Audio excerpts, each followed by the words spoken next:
here for the testing. Let's have a look at the starting grid. It's a grid. Porsche locking out the front row. It's the new car and Yanni that will be leading it off. Just behind them, a row belonging to Toyota. The 6 car, quickest, fastest of the pair of them, being handled by Mike Conway. Audi will lock out row 3. I'm happy about that, and there was some curbs to be avoided for them. We'll talk about that a little bit later on. And then, of course, the Rebellion Racing lockout, the privateer entry. They have row 4. Right, G-Drive on the front row of P2, together with the backseat DC Racing Alpine, which David Cheng crashed this morning, but it is taking a start. Good job by the team. Cinetech Alpine, Nick Blapierre, Roberto Meri for Manor Motorsport, and there's a big store in itself. GTs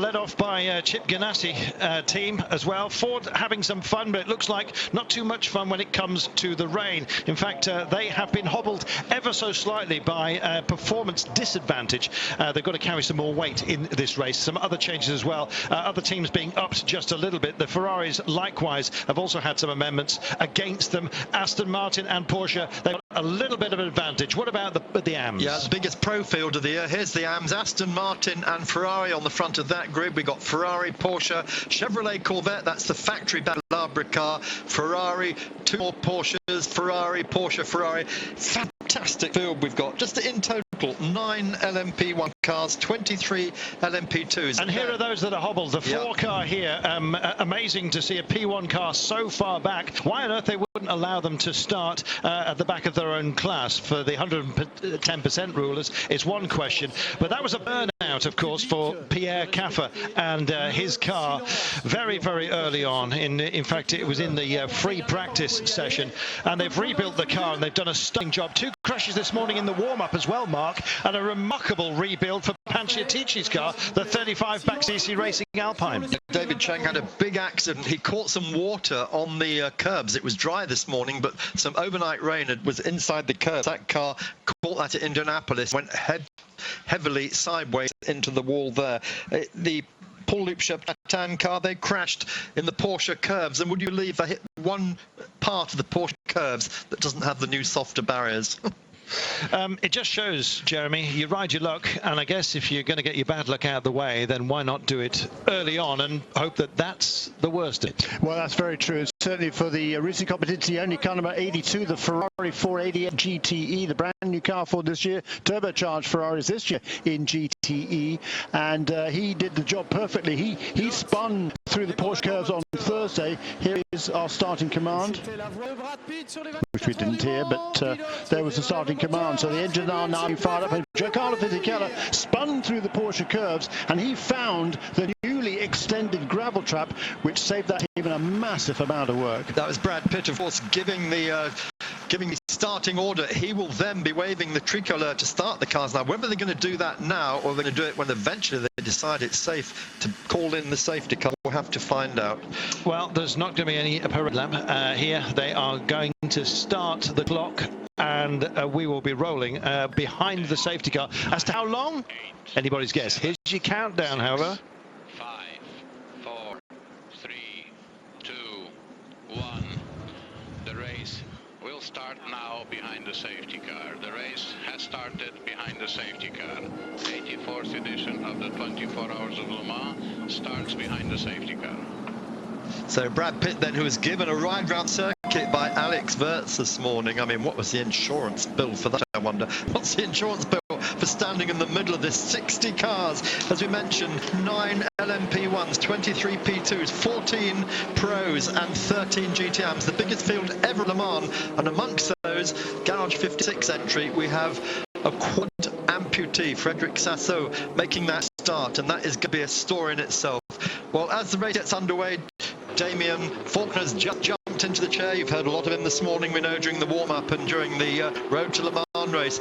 Damien, you as a driver, what will you be feeling now, knowing that this race is going to start once the track conditions are good enough, safe enough? Yeah, well, you'll just be itching at the bit to get on. You'll be fully, fully tuned into it. You'll be fully behind your team. Your teammates will be all behind you. This is one big team thing, and I think they're just waiting to get for the green lights. Really, that's the important thing, and that's what they want right now on the yellow flags lap, or this first out lap. They just want that to be over, to be honest. The rain, I don't think they really care about the rain. You are kidding me. Damien Fogler's giving us one of those knowing looks right now. I think it's fair to say that we've become used to. Here we go then, behind the safety car, and that's no safe place ultimately to be throughout moments such as this. Damien, we've seen the safety car getting itself out of shape while we went to level 4. At the moment, the rain level is between 2 and 3, but if we hit 4, then goodness only knows what the safety car might hit. Yeah, well, we heard, sorry Mark, we heard the other day from one of the Audi drivers who said that the car was fantastic under the wet and damp conditions. However, when it was a layer, just single layer,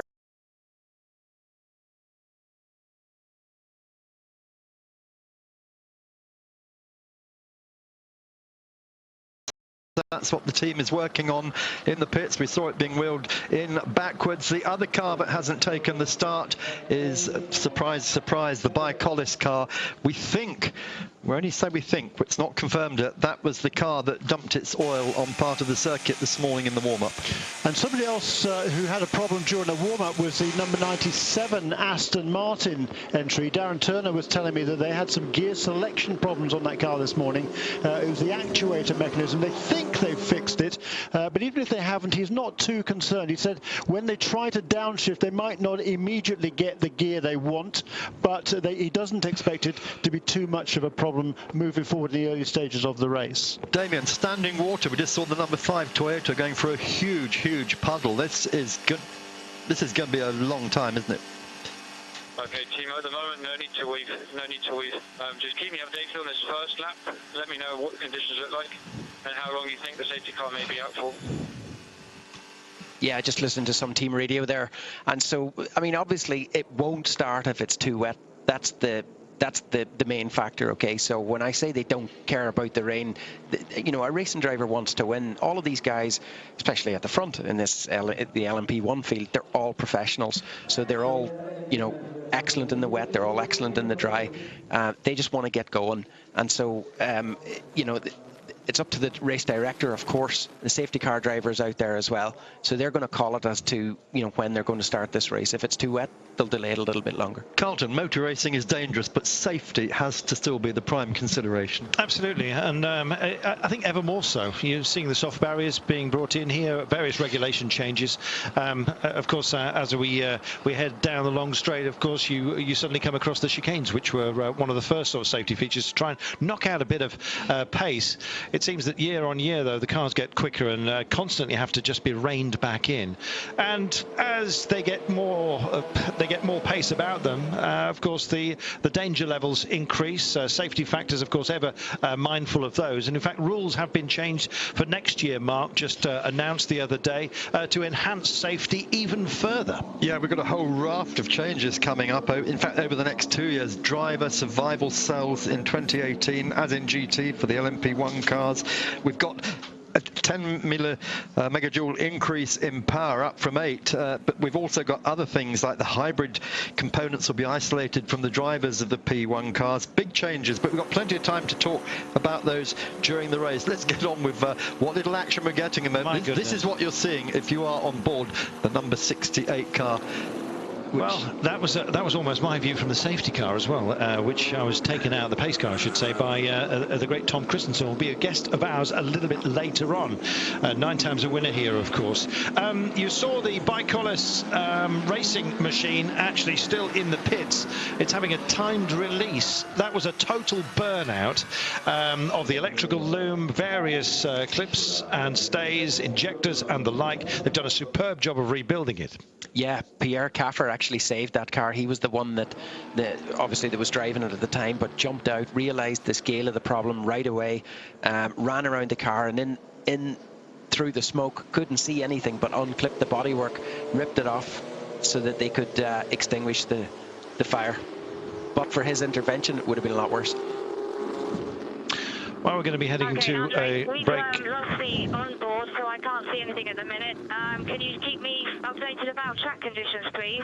Yeah, lots of water, lots of water. Very poor visibility. Copy that, understood. Keep weaving, keep weaving. Tyres currently at 32 degrees all around. Try using the brakes to get some temperature into the front, all right? We're dropping down to 30 degrees right now. Amazing. The keep breathing instruction is actually just a calming instruction. Essentially, it's a bit of physio. Just keep yourself calm as you possibly can in conditions which, as you can see, almost require a periscope. I thought she meant keep breathing as opposed to don't drown. There's so much water. Lena Gade, of course, 3 times Le Mans winner with the number 7 crew. And this is her last Le Mans. We'll take a break.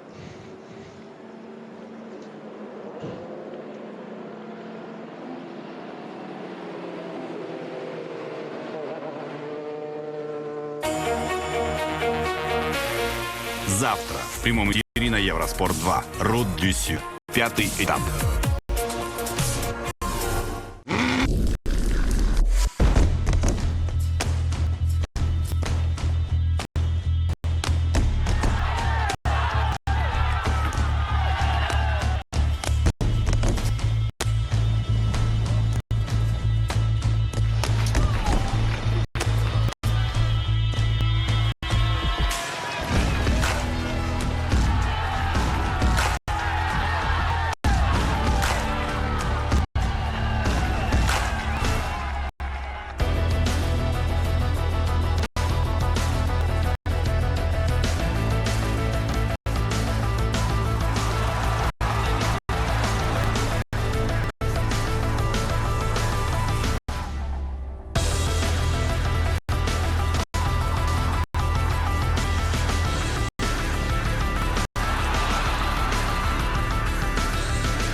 Неделю до Уимблдона устройтесь поудобнее и наслаждайтесь красивой игрой. С понеделька в прямом эфире на Евроспорт 1 ATP Ноттингем. Welcome back. Believe it or not, we are actually racing. The 31 car just visiting the pits at the end of that first lap behind the safety car. We're just going to head downstairs and find out what the gearbox issue is for the Ford Chip Ganassi Team 67 car. Here we go. Well, Harry, we're standing here looking at your car in the garage, the number 67 Ford. That's not where it's supposed to be right now. Can you tell us what's happened?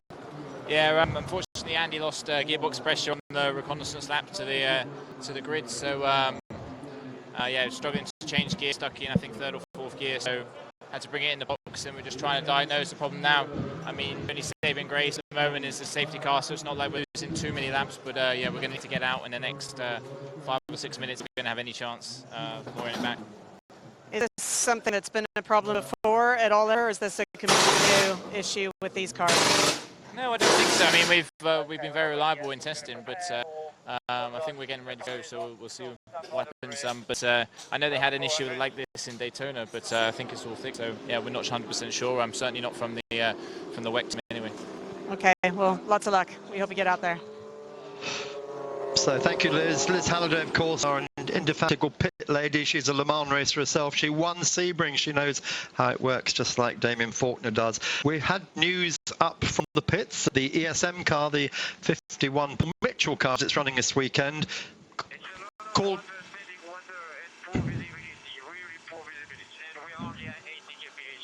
Okay, copy that. Your comments are making it straight back to the race director.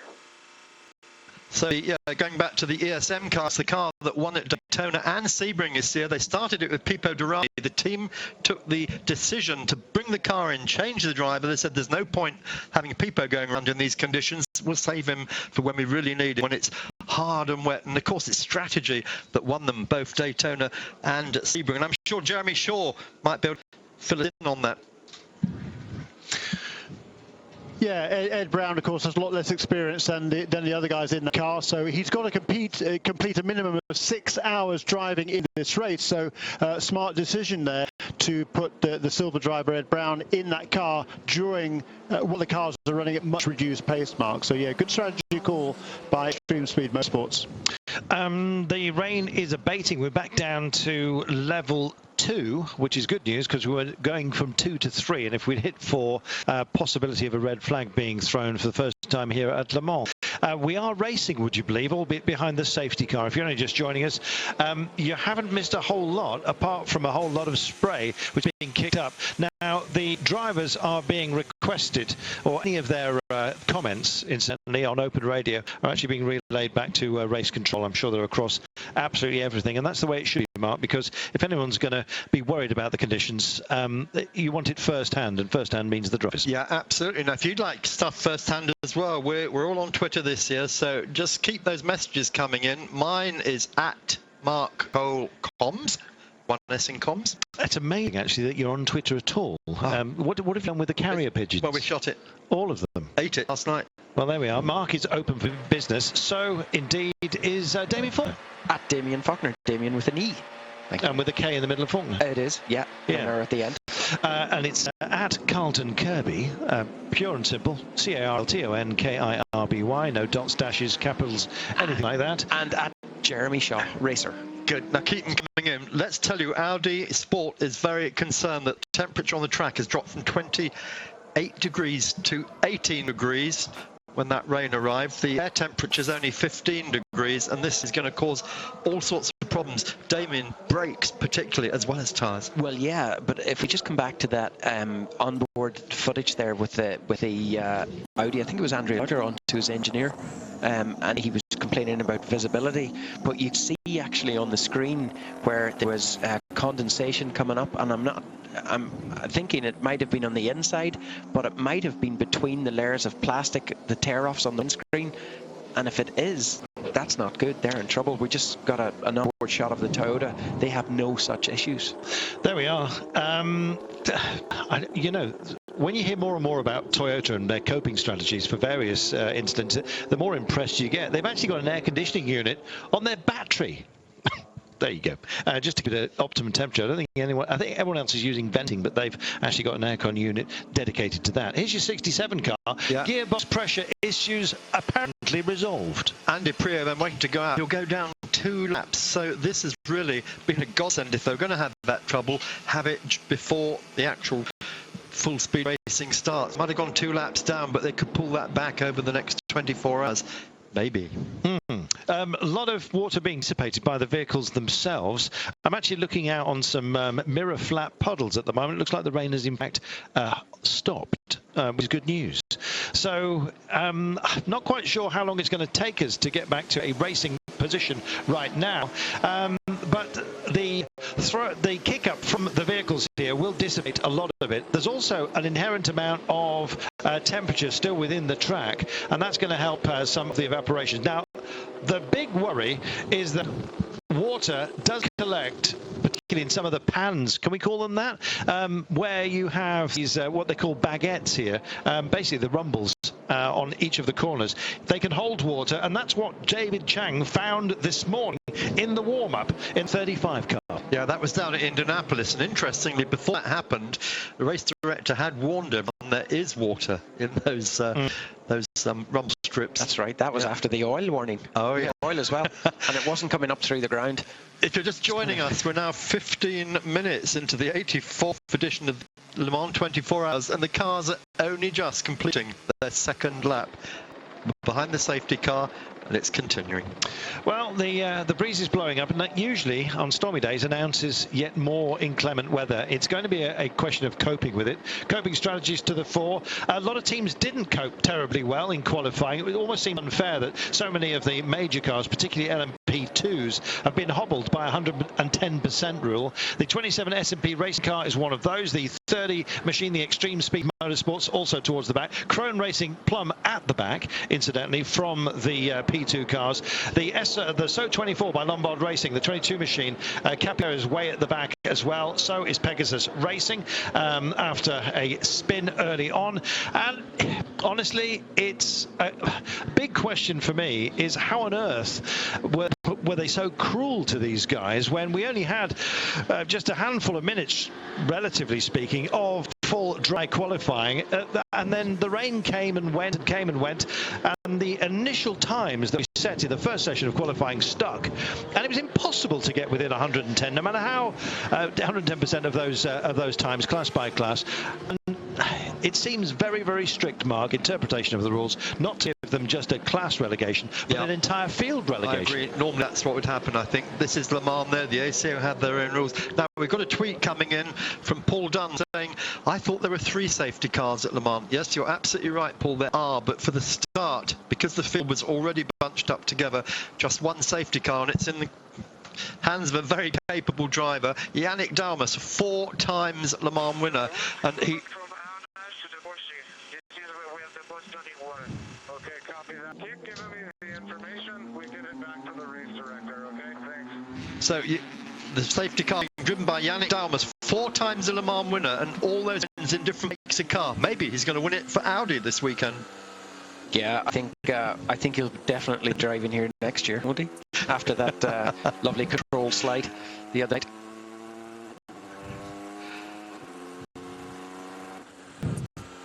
Well, we're going to be talking to Mark Webber fairly shortly. Expect some the sort of laconic response that you usually get at Mark Webber. Used to have a pub, actually, not that far from Silverstone, or indeed your hacking ground, Mark, and occasionally he would pull a pint there and kind of fill you in as to his thoughts. So we'll imagine that. So imagine him pulling a long brown one. Oh yeah, absolutely. That's the stag up Mentmore. There we are. So safety car then. I remember when I spoke to you last year after this race, you said it was one of the hardest races that you've ever fought. What are you expecting from this year's battle?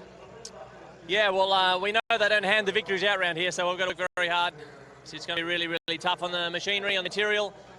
I've got a big 24 hours ahead of us, and you know, Timo, Brent, and myself, we're all absolutely ready to go. The car's been immaculately prepared. Last 6 months been focused at this moment, so everything is gorgeous under the bonnet, and we just cross our fingers now that Le Mans will give us also a little bit of luck. Well, you are the current world champions in this car. You've had an incredibly successful time. Does that give you a little bit more confidence coming into this race off the back of so many great results? I think that for sure, as a group, we're very happy and confident from our work in the past, but Le Mans is a different beast altogether. So we've got our eyes open. You know, we respect the competition, we respect the race. You know, I keep saying it's almost you have to beat the race. Actually, beating everyone else is fine, but if you have fuel and tyres, no garage time, then for sure you're on the podium and probably the middle step. Okay, best of luck. Thank you. So that was Liz catching Mark Webber late of the stag up Mentmore. Before it started raining, of course. And look at this, you know, it's bad enough inside car, but look what it's looking like for our cameras as they come over Mulsanne hump and down into that kink into the fearsome Mulsanne corner with so much sand sitting on the outside to catch anyone. Then, Damien, that blast down to Indianapolis, which is frightening even in the dry. Yeah, absolutely. It's caught some people out here this weekend already with the changing conditions, and not least one of the LM2s this morning in the warm-up in the dry, but crucially it had a wet apex he caught that, tried to correct it, overacted it, pendulumed around the other way and hit the barrier. So, yeah, I mean, this is challenging. It's really challenging. There's so many variables, so many things that can go wrong. I think Mark Webber had a fantastic quote the other day. He said, "I'm not." I forget the quote now, but basically, I'm not trying to beat my rivals. I'm trying to beat the race. Right. Yeah, very good point. There's a lot of things to beat here, certainly. So looking at GTLM now, yeah, the race hasn't yet got properly underway, but it is cool to see a Ford GT leading at Le Mans. I'm not sure whether this is the first time a Ford has actually led at Le Mans since it won quite 50 years ago, because it won those 4 years in a row. But it's been an awful long time since the Ford has been out in front. It matters not now, of course. What matters is about 23 hours and 40 minutes from now. That's when they hope to be out in front in GTE Pro. Yeah, there was a period, of course, between the GT racing when they had the Ford C100s here. I don't think that ever led here, did it? Never led. No, I'm going to say that it hasn't all been GT. They did have those Group C prototypes, which were not successful, sadly, but great-looking cars. Now, have we talked about the balance of performance changes that were made in GTE? Waiting for when you came on. Yeah, GTE since and here you are. Since the qualifying sessions, there's been some changes there, because from the test day to qualifying on Wednesday and Thursday, the Fords and the Ferraris suddenly found 4 seconds in lap time. Nobody else did, but those two manufacturers did. And since then, the ACO has gone through all the data on the cars. They made various changes to the specifications on those cars. The Fords and the Ferraris carrying a little bit more weight than they were before. Also, the Ford has had to reduce the turbo boost on their engines a little bit, and also a few slight adjustments to the fuel tank capacities on various cars in GTE. The thinking there is to try to make sure that each of the GTE Pro cars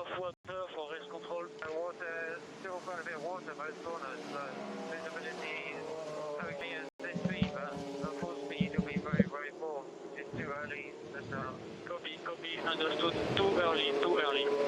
And that radio there was Anthony Davidson calling into the Tour de Gazoo Racing, saying that in his opinion, it's still too wet to go racing. But as I said, the first changes to the balance performance, and we don't really know, because the cars did hardly any running this morning in the warm-up to know what changes they were made. Also, for the Corvettes and the Aston Martins, they'd allowed a slightly larger air restrictor, get a little more air into the car, a little more horsepower. So changes there, and we're going for a quick commercial break.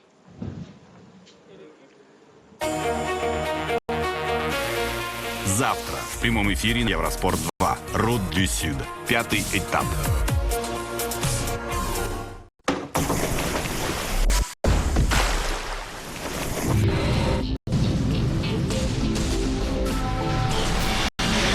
Angle tires.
This is Man. What you can see of it at the moment, mixed calls out on the track. Toyota being told by their drivers it's too wet to start. Patrick Pile, who's in a GT Porsche, said it's almost dry. Why are we starting the race?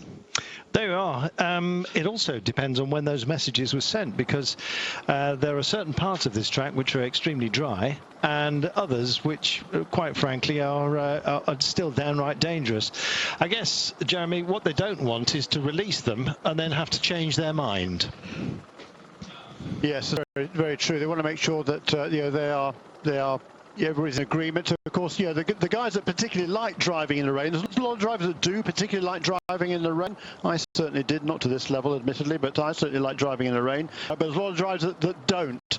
And so people like Patrick Pile, who really do enjoy it, they want the race to get underway. Those are not quite so happy, they don't. And a quick note here, my thanks to Graham Leslie. Graham, thanks so much for sending in a tweet to say that it would be Chris Cumming getting in the 31 car, as Ed Bound is in the sister ESM car number 30. So very good point, Graham. Thank you for paying attention.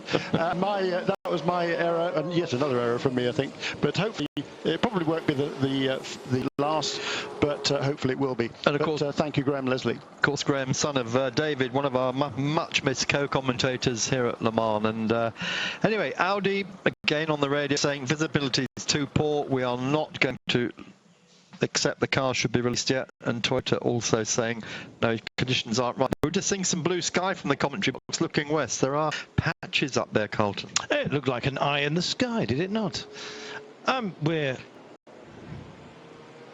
We're just heading downstairs. I believe we've got with Simon is Mark Lieb from the number 2 Porsche.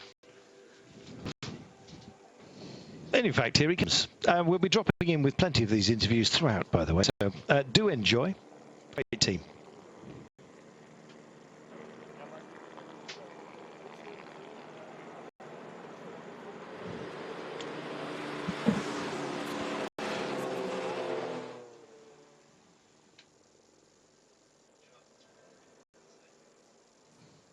Okay, sorry, we had some problems with Mike. Sorry about that. So once again, yeah, Mark Lieb.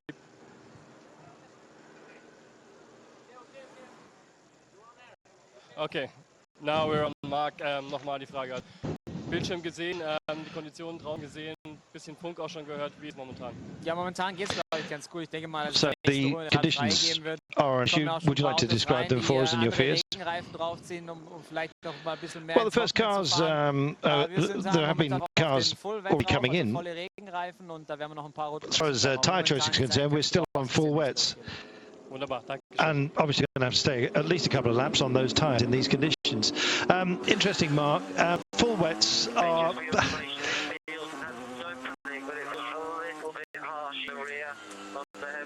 Like a small vibration, not huge, just the vibration.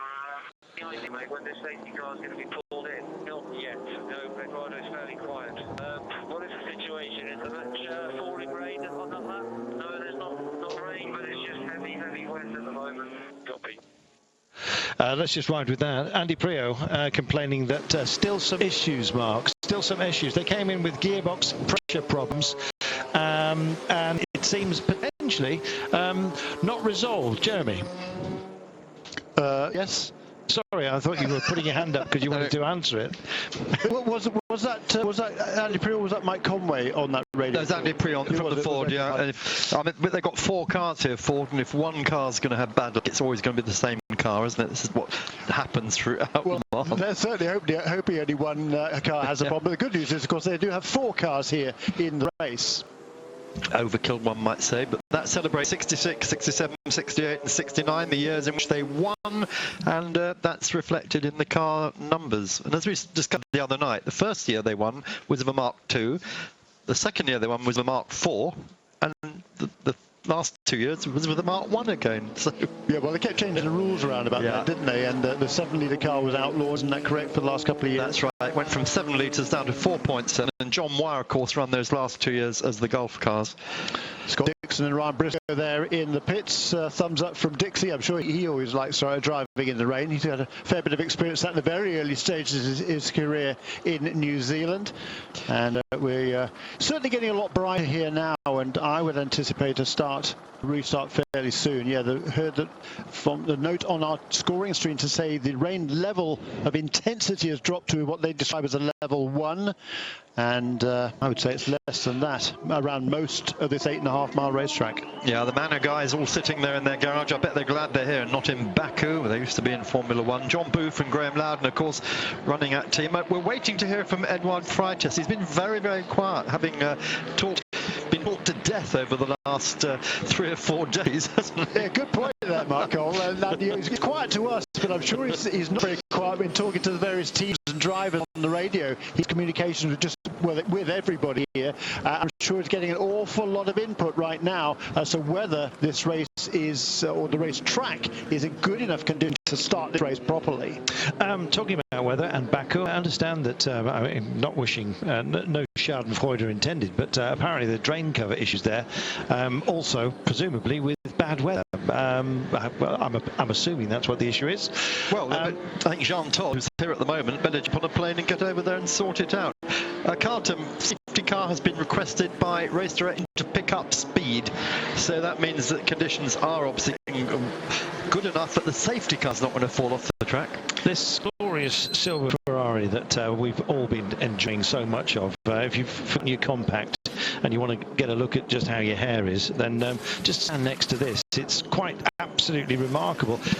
They've got an amazing driver lineup as well, with Rob Bell, Keitasawa and Mark Sung. It's going to be a challenger. They won the Asian Le Mans Series, which is why they got the right to race here, Mark. Yep, that's absolutely correct. And Rob Bell brought in at quite late notice to help out with that effort. He's got Mox Weng and Keitasawa with him, and they're looking to do something good. And of course, Robert Bell is quick enough to put that car on pole position.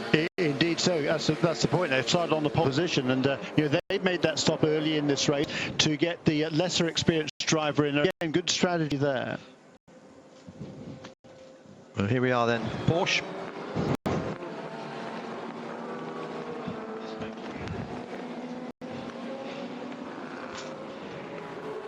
No, we're just waiting to hear from the number 2 car of Neil Carney there. It hasn't happened.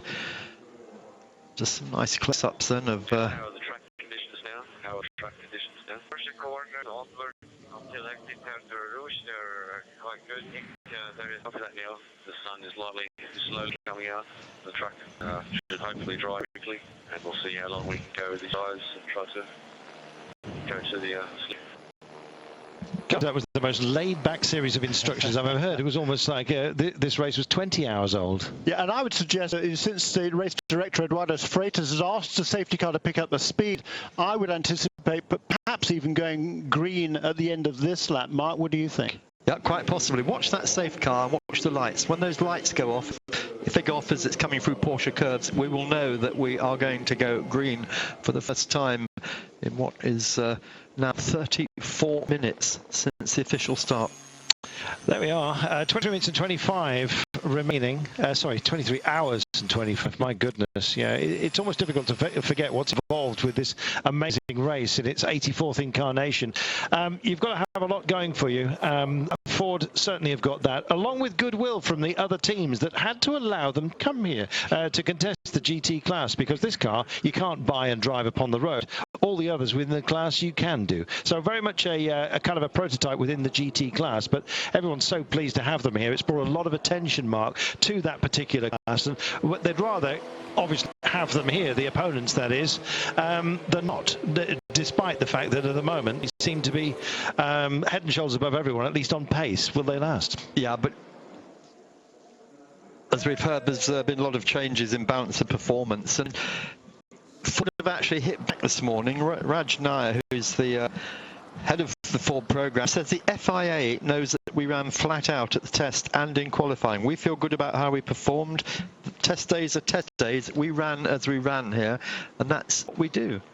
That is a response to accusations of sandbagging, Jeremy. Yeah, and yes, they were running pretty quickly, but they weren't running on fresh tyres. They weren't running on low tanks of fuel. And I'm surprised that the data that was taken on board by the ACO technicians weren't able to ascertain that and will check that. So, the fact they went 4 seconds quicker between the test day and here, you can say all sorts of things. But if you're going to tell me they didn't do any simulation of running fresh tyres and or on low tank of fuel, I'd be surprised, because you need to know how the car handles, particularly on a low tank of fuel. So I think they just didn't show their full hand in terms of the sector completing a full lap here, but certainly they were running hard, but not completing a full lap at full speed, I would suggest. But that's the way it is, and the changes have been made, and the Ford guys, they're jumping up and down a bit, but not that much, frankly. I think they've got a good bit in hand on those cars. This is their focus. The cars are trimmed out. They're ready to run for Le Mans 24 Hours, which is a very different racetrack to anywhere else. They are properly prepared, and I'm sure they wouldn't have shown that being in qualifying if they didn't mean it. We understand that Liz Halliday is going to be with us with Patrick Dempsey in just a few. Sorry, Dempsey. He'll be with us in just a few moments' time. Of course, funding one of his vehicles here, and here he is. Well, Patrick, it's great to see you back at Le Mans, but why aren't you driving? Well, in this weather, very happy to be in here and in the drive. But yeah, it's tough not driving this year. But we had a great year last year and a great run here, and it was nice to step back, spend some time working on my other career and my family. So every now and then you sort of get you want to be out in the car and run around, as you know. No, absolutely. I know how you're feeling now, but there's been a lot of other celebrities here this week, really different to usual that we see at Le Mans. We saw Brad Pitt was here. Do you think he might want to try his hand at racing at Le Mans too? I think he had a good ride in the prototype. I think he was really surprised by the pace and also just how long this track is. Until you're out there, you don't really quite understand it. So it was good for him to have that perspective. Good to see everybody here supporting the race, and hope it brings more attention to the sport and to the series. Well, I know you love your racing. Have you got any other great racing plans this year, or are you just too busy at the moment? Not at this point. Every now and then get out and test a little bit. So we'll continue to do that and some karting. So we'll see. Next year we're talking about some things. We'll see what happens. Great. Well, it's great to have you back here. Thank you. Great to be back. Thank you. Keep an eye on the top of the safety car. Have those lights gone off yet? No. No, in fact, coming by our commentary position right now, so the sideways view at this point is exactly what we get. Let's just go back to the hobbling, or indeed the advantage that have been handed out to the various GT teams to try and level the playing field, Mark. Yeah, yes, indeed. So, I don't know I can't quite remember how much Jeremy had completed on what he's saying, but one of the main things is that the fuel increase has been given to Ferrari and Chevrolet because they want everyone to run 14 laps if possible in normal dry running racing conditions. Yeah, that doesn't really affect the performance of the cars, of course. What does affect the performance is the weight. There was 15 kilograms added to the Ferraris since the test day, 10 kilograms added to the Fords since the test day, plus those restrictor changes, a little bit less on the Aston and Corvette.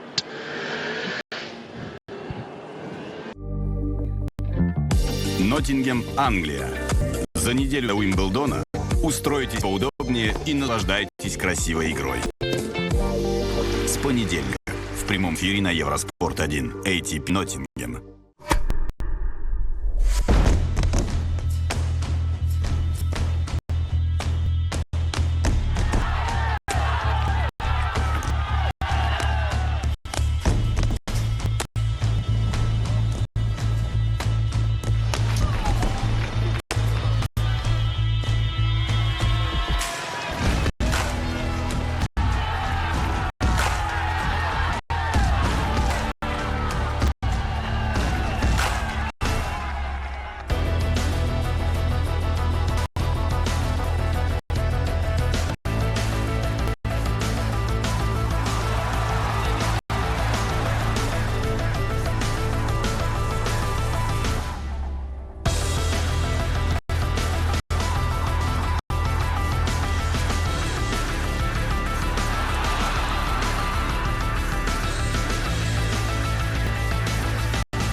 Welcome back. We've had cars just coming in to make changes. Intermediates are being put on some vehicles, and this is the reason why we still have a safety car at the moment. There's a perfect example of the pans or bowls, if you like, that hold the water within the curves. Caused incidents today. In fact, we had a crash in the warm mark specifically because of the water here. And here are the blowers that they're trying to make it safe. As well. David Cheng went off in those very, very puddles at Indianapolis that they're now sweeping out now. So well spotted, Carlton. We have been told that the caution is continuing for another perhaps 1.5 laps to give the marshal a chance to get rid of this water. The rain has stopped. The sun is starting to break through. It's been a very bizarre week here in Le Mans. You know, we're in West France. You do get all the weather from the Atlantic, but it has never been so cold as people who live in Le Mans can recall. We've been 15, 14 degrees every day maximum, and this rain comes and goes in great waves. It's never been persistent, has it? But when it does come, my goodness, it's heavy. I think that's the problem, Jeremy. It's very difficult for them to make judgments about tyres, etc. The teams stopping for intermediates at the moment. You know, it's a difficult call. It is a difficult call. This track does dry out fairly quickly, and now if we look out to our west here, southwest, we can see the sun is actually poking through, so that is going to dry. It tends to dry fairly quickly in any case. Once the sun comes out, it'll dry even more quickly, and there's a bit of a breeze as well out there, so that all helps with the drying of the track. And I'm not surprised. I'm a little bit surprised to see the marshals out there blowing bits, blowing the water out of the curbs there. I mean, I think could be a permanent occupation. I think it's got to get going, but there was somebody asked us on Twitter, when the decision, Josh Pickett asked, how will the officials decide when to go racing? The drivers and teams will be biased, surely. Yeah, I absolutely agree with you there, Joss. And it's purely down to the race director and when he feels it's safe enough. And while he will listen to all of the teams and the drivers, he will get I think his final decision will be made upon the judgment of Yannick Damas at the wheel of that safety car there at the front of the field. He was sent out on, was it Thursday night, wasn't it, last night, during the practice when we had that heavy deluge, and he was out there drifting the car around, and he was really quite surprised how wet it was, because he got the car really sideways at one point, and he stayed out there through that whole time, and when he decided the track was good enough to go back to conditions, that's when they restarted the session.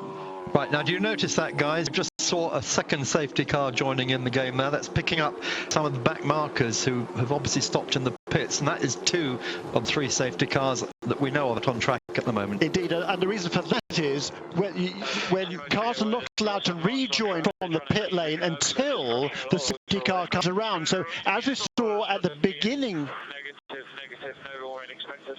That's what I'm saying in the comment this time. So you can think already about for the next tire choice. I'm not sure, there's not a lot of water left for this front wind. All we can say with these wet tires. No more rain. Understood. We'll be looking at a jump to a different compound, obviously, for a different tire choice. Just keep me updated how the tires going. Keep me updated on movement. Try and keep looking for water to try and keep it cool for the restart. And try to go after the best you can in high-speed sections. It's trying quite quickly now as well as now. The chicane is not going to steady one anymore on the line. Yeah, copy that. So great information there. That was Timo Bernhard on the phone there on the radio with his team updating the track situation. And forget where I was with what I was talking about, but where was I? You remember? Not sure, but the thing I was worried about was when we got inside there. It was the mist, the steam steaming up inside, affecting visibility. Not necessarily spray, certainly not the rain. Just one point though to dwell on: if they're going to start complaining about the water that's collected in these pans, first shower they're going to fill up again. Yeah. It can only be clean for the start, surely. I agree. I don't agree. I don't agree with you, and I don't agree with the officials on that one. I think let's get this race underway. The track is a lot drier than it was, and I think it's good to go. What I was talking about, the additional safety cars, because they do not allow the cars to rejoin from the pit lane until the safety car comes past. Then, as we saw at the beginning, you'd lose a complete lap. Now you only lose a third of a lap. We will be right back. Yeah, actually, you yourself gave your debut in a race car last year, but Le Mans was very special to you as well, right? Yeah, this is history, and for the machines even. I mean, one thing is a racer, that's impressive, but 24 hours for the cars to last that long at max performance, that's impressive. Any chance that we see you racing in Le Mans at any time? I don't think so. I mean, it would be definitely a cool thing to do, obviously as an amateur way in the back, but no, I don't think so. It takes a lot of practice, and I'm not sure I have that kind of time right now, but maybe in the very distant future. Thank you very much. Thank you. Thank you.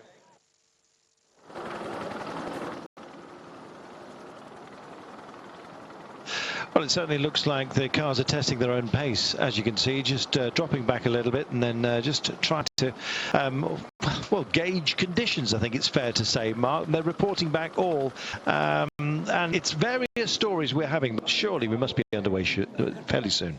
Yeah, just waiting then, as we say, to get the word from Eduardo Freitas, our race director, and as Jeremy said, quite pointedly, the buck stops with him, and he's the one who's got to take final decision. The safety of everyone depends on his final word. So we've just confirmed that there are 3 safety cars going around. Jeremy and I picked up on that. You've got safety car A, which is leading the bunch here. You've got safety car C, which is ahead of middleway, and then safety car B. And they're picking up the cars, which are now more straggled round the circuit, and that's what will happen during the course of the race. So now, when you make a pit stop, you don't lose a complete lap, you just lose a third of a lap. Yeah, and of course the cars are now circulating faster behind the safety car, so they're also, you're not going to wait quite so long. But as Jeremy says, good move. Here's the infamous Mulsanne hump. This has been planed off over the years. John Nielsen famously backflipping the Silk-Cut Jaguar into the trees there, and then later in the years, both Mark Webber and Peter Dumbreck, Carlton.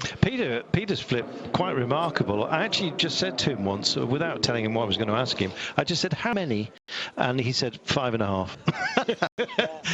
How many times he went over, flipping backwards. I was extraordinarily lucky to land in an area that had just been cleared of poplar trees, which are the harvested trees for wood, for burning wood. There's another story about our abode. That's what I was going to mention, actually. The temperatures have been so bad. We lit a fire the other night. Unfortunately, in our rented cottage, we didn't know that there was an anti-bird flap halfway up, so we smoked the place. And poor Jeremy is still coughing at night. Windows are open.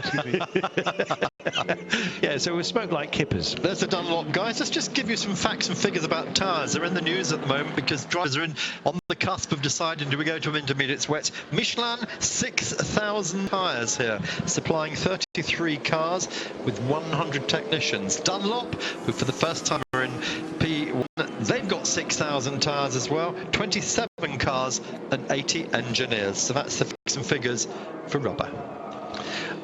People are whistling the safety car at the moment, and I believe, at least my last look of it, that the safety car lights appear to be out, so presumably they'll stop the whistling, but the crowd are saying get on with it, and they're being led by cheerleader Jeremy Shaw here as well, and myself, because we all agree that looked very much like an old gold leaf racing colour on the 33. They're absolutely gorgeous. Lights are out on the safety car, fellas. They are, and this is it, because we don't get paid until they start racing. You do realise that, don't you? It's nearly an hour gone already. Yeah, that's right. Safety car in this lap at last, guys. Well spotted, Carlton. The lights are off on that Audi, and the same will be happening on the other 2 safety cars.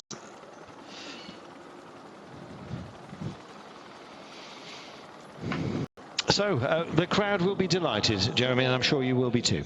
Indeed so, and Wolfgang Ulrich doesn't look terribly delighted, but I'm sure he will be once the race gets going. He's back in the 5th and 6th place with the 2 Audis. It will be the 2 Porsches that lead, followed by the 2 Toyotas, and then the pair of Audis as we come now through the Porsche curves, less than half a mile from a start. Finally, a proper start, let's say, of this 84th Grand Prix Bonjour. 52 minutes after Brad Pitt waved the tricolour at these cars to start. We're finally going. There's your colour codes. Just to remind you, red for LMP1 on the side, blue for P2, green for Pro GT, and orange for AM GT. Sun is out.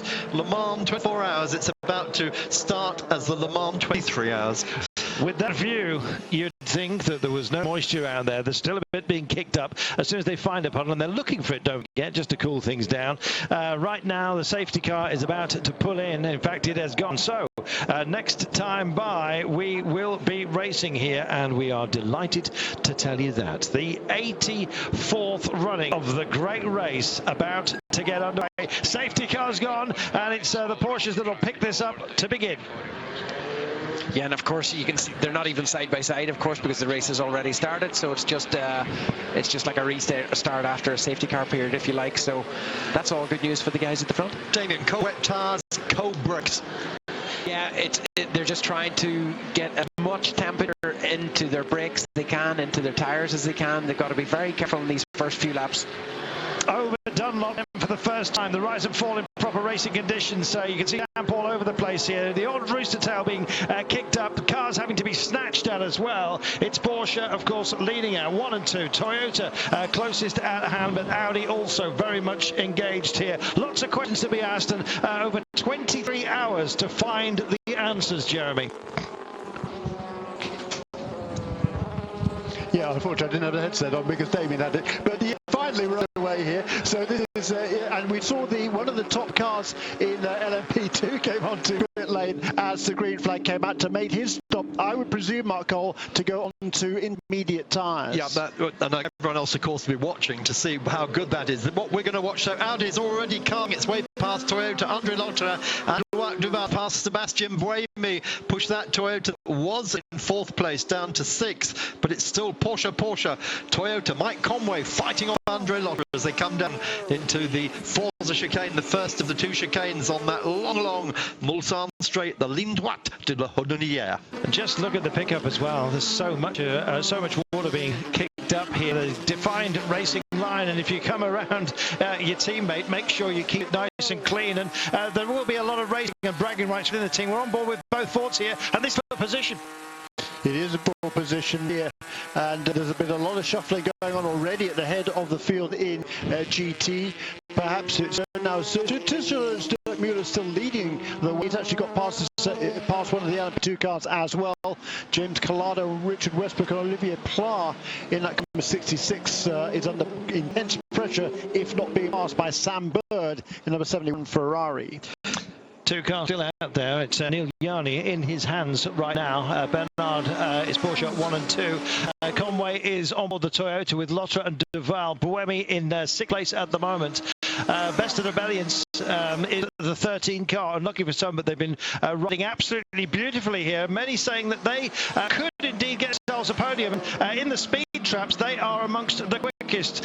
Here we go then, Mark. Yeah, but look at this. Retrievals are squealing here. Yeah, to Mike Conway, who is the raciest of all at the moment. He's pushing Timo Bernhardt so hard. He's had to look to the left, to look to the right, just backed off as they go through Arnage corner. You can't race through here. You just have to drive through there like you're in a car. Now, that Toyota in 3rd place. He's going to get hooked up right underneath that number 1 car. Well, let's see if he manages it. The Audis, by the way, the P1 Audis have certain parts of this track that they need to avoid, most notably some of the humps in the latter curves. Yeah, it's really treacherous out there right now. Really easy to make a mistake. Let's not forget, this is long. We've got long straightaways we're going to go to during the World Endurance Championship season, and there's lots of the straight as well. So the cars are running much less down than they would do on most tracks. They don't have nearly as much grip through the corners as they would usually have, and that just makes it extra difficult when the rain comes down. So this is Fords then. It's Muller ahead of Shinji Nakano's Oreca now, but behind him has got the Fords of Westbrook and Pla. They're having a racing time as well. They're coming over then to complete the first racing lap at Le Mans as the clock gets to 3:56. 8 laps completed, 1 racing. Lotterer paces of them all with a 3:51.60 fastest lap so far. You can see he is all over the back of Bernard at the moment. The Toyota slotted in here. It's the Toyota of Conway, but Lotterer got by, and they've changed again, swapping positions on the start-finish straight. That's 3 times in that lap that has changed. Lotterer